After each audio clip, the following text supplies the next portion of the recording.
안녕하세요. 해양암절 최광일입니다. 오늘의 첫 영상은 적성에 대해서 얘기를 하려고 그래요. 적성. 이 적성이란 단어를 가지고 여러 가지 관점에 대해서 얘기를 할 건데, 먼저 이 일에 있어서 적성을 찾을 때 말이에요. 이 일에 있어서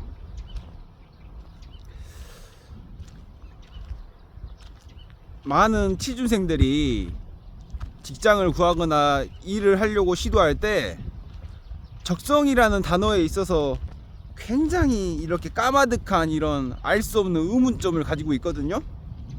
근데 제가 생각하기에 막 김동현 선수라던가 오타니 같은 그런 야구 선수, 이런 스포츠 선수 같이 막 피가 끓는 것처럼 어떤 걸 딱 보면서 이거는 내가 무조건 해야겠다, 그런 적성은 아주 극소수의 사람들만이 가지고 있는 적성이고, 저같이 이런 평범한 그냥 감남을려의 사람들이 갖고 있는 적성이라는 거는, 제 개인적인 생각에서는 먼저 적성을 찾으려고 시도를 할 때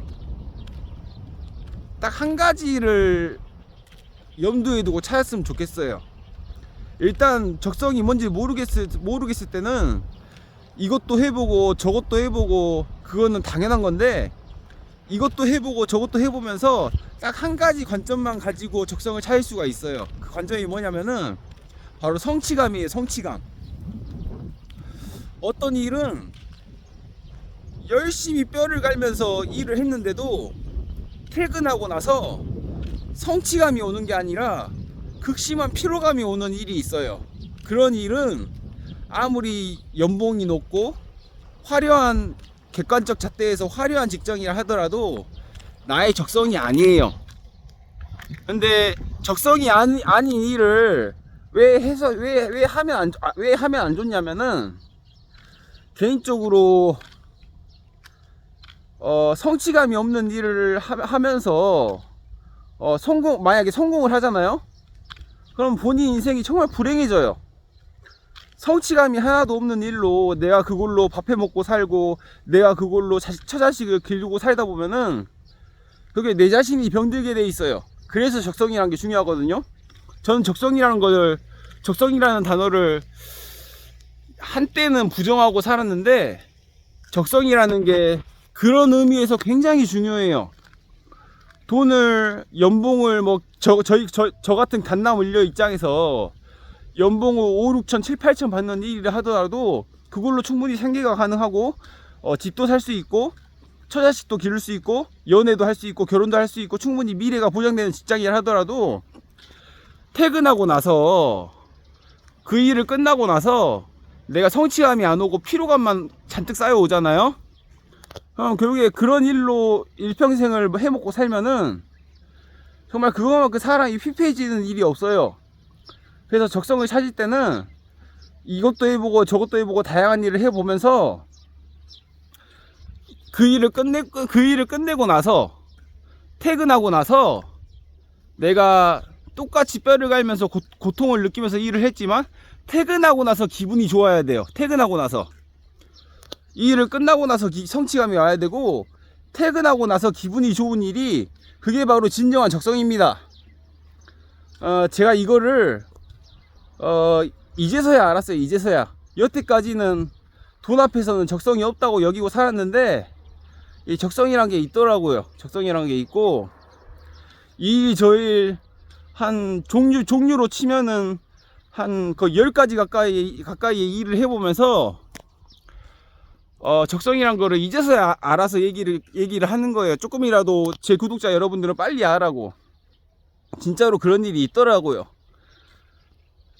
객관적인 잣대에서는 누가 봐도 고된 일인데, 일을 하고 나서 성취감이 오는 일이, 일을 하고 나서 끝나고 나서 성취감이 오고 행복한 일이 있어요. 그게 적성입니다. 여러분들도 적성을 찾을 때 일을 할 때 재밌는 게 아니라 일을 끝내고 나서 성취감이 오고 행복감이 오는 일을 찾길 바랍니다. 그런 일로 업을 삼고 직을 삼고 그렇게 해먹고 살아야 사람이 병들지 않는 것 같아. 병들지 않는 것 같아. 그런 의미에서 적성이란 건 굉장히 중요하고, 그리고 주식에 있어서도 적성이란 게 있어요. 사람들이 주식이라 하면은 다 똑같은 주식이라고 생각하는데, 주식이란 단어는 하나의 포괄적인 의미인 거고, 저 같은 경우는 주식을 한 지가 이제 4년 차가 됐는데, 단 한 번도 수익이 마이너스인 적이 없거든요. 늘 연평균 20% 30%씩은 꾸준하게 늘려왔거든요. 근데 제가 주식으로 단 한 번도 손해를 보지 않은 이유는 분명해요. 주식에도 적성이 있어요. 단순히 주식을 하는 것과 안 하는 게 적성이 아니라, 주식이라는 거는 기업에 투자를 하는 거잖아요. 내가 어떤 한 기업에 한 주의 두 주의 주식을 사는 게 주식 투자잖아요. 근데 제가 주식 투자를 할 때 못 모르고 할 때는 오를 것 같은 주식을 매수를 했어요.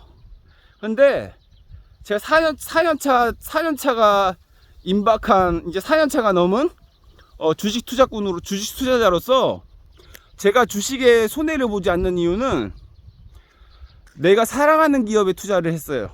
내가 사랑하는 기업. 이게 적성이거든요. 어떤 기업은 내가 투자를 해놓고도 주가가 올라도 내가 불행한 기업이 있어요. 그거는 저도 이거를 어떤 수학적인 관점으로는 해석을 못 하겠어요. 그냥 나의 감정적인 관점이지만, 어떤 기업을 사서 그 주가가 20% 30% 막 60% 올랐는데도 내가 불행해. 내가 성취감이 안 느껴져. 근데 어떤 기업은 내가 투자를 해놓고 한 석 달 사이에 반토막이 났는데도 내가 행복해. 근데 이거에 대해서 공고히 제가 주식 투자를 4년째 이어나가면서 해보니까, 투자를 해놓고도 내가 불행한 기업은 내가 그 기업을 사랑하지 않아요. 근데 내가 투자를 해놓고도 반토막이 났는데도 행복한 기업은 내가 그 기업을 사랑해. 그래서 주식에도 똑같은 주식이 아니라, 이 기업에는 내가 적성이 맞고 이 기업에는 내가 적성이 안 맞는 게 있어요. 그래서 저는 이게 뭐 어떤 정론화된 투자 기법은 아니더라도, 저에게 있어서는 철저한 최남자 최광일의 투자적 관점이에요. 내가 사랑하고 존경하는 기업만 투자를 해요. 그 이후부터는 내가 투자를 해놓고도 주가가 올라도 불행한 기업에는 투자하지 않아. 내가 투자를 해도 반토막이 나도 내가 행복하고 성취감이 오는 기업에 투자를 하는 거예요. 그런 기업에만, 내 적성에 맞는 기업에만 투자를 하다 보니까 나는 실패하지 않았어요. 석 달, 넉 달 동안에 반토막이 나도 결국에 오를 때까지 기다릴 수가 있어요. 주식이라는 거는 오를 때까지 기다리는 싸움이거든요. 근데 내가 사랑하는 기업에 투자하고 내가 존경하는 기업에 투자하고 내 적성에 맞는 기업에 투자하니까 오를 때까지 기다릴 수가 있어서 난 손해를 안 보는 거예요. 근데 내가 잘 모르는 기업이고 그냥 오를 거라는 얘기만 듣고 투자했고, 그리고 그 기업이 뭔지도 모르기 때문에 사랑하지도 않고 존경하지도 않아. 내가 사랑하지 않고 존경하지 않고 적성에 안 맞는 기업에 투자를 해서 설령 60%가 올랐다 해도 그 기업은 그 기업을 내가 기다릴 수가 없어. 그 기업을 기다릴 정도로 내가 그 기업을 사랑하지 않고 적성에 맞지 않아요. 그래서 저는 주식 투자에 있어서 내 적성에 맞는 기업에만 투자를 해요. 내가 사랑하고 존경하고 나의 적성에 딱 맞는 기업. 설령 한 6개월 사이에 반토막이 나도 내가 얼마든지 그 기업을 사랑하면서 기다릴 수 있는 기업에 투자를 하기 때문에, 그래서 저는 단 한 번도 손해를 안 봤거든요. 지금 현재도 주식 투자 수익률이 한 40% 가까이 돼요. 총 자산의 한 40% 가까이 지금 수익이 난 상태거든요. 물론 또 20% 30% 또 15%까지 떨어질 수 있죠. 그렇다 하더라도 내가 사랑하고 존경하고 적성에 맞는 기업에만 투자를 했어요. 그렇기 때문에 오를 때까지 또 기다릴 수 있어. 그렇기 때문에 저는 절대 손해보지 않을 수 있어요. 왜냐하면은 그만큼 내가 그 기업을 사랑하기 때문에. 이것도 주식에 있어서 적성이거든요.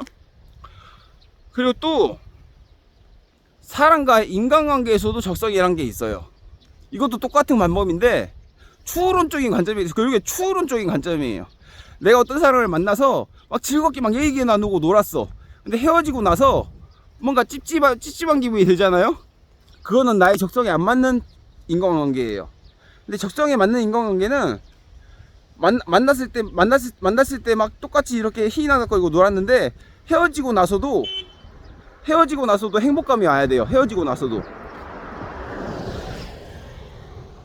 적성에 맞는 인간관계라는 것 그런 것 같아요.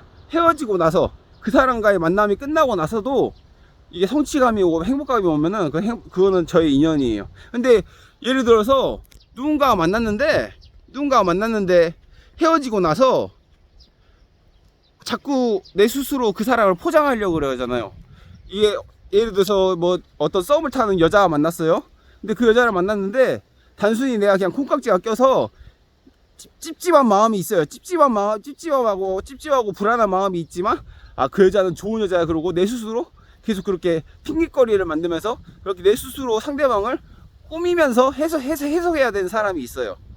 근데 인간관계를 맺다 보면은 뭐 뚜렷한 어떤 정답이 없기 때문에 단지 이것도 나의 주관적인 관점에서 나의 적성에 맞는 사람과 안 맞는 사람이 있는 거지만 객관적으로 잘못된 사람이 아니지만 누군가를 만났는데 내가 자꾸 헤어지고 나서 그 사람에 대해서 막 포장을 하고 막 꾸미면서 해석을 해서 좋은 사람을 만드는 사람이 있고, 그 사람을 만나고 나서 헤어졌는데 그냥 이유 없이 그냥 막 영혼에서 끌어오르는 이런 행복감이 오는 사람이 있어요. 그 사람을 떠올리기만 해도 정말 어떤 꾸미거나 포장하지 않아도 내 스스로 찝찝한 마음이 전혀 없는 사람이 있거든요.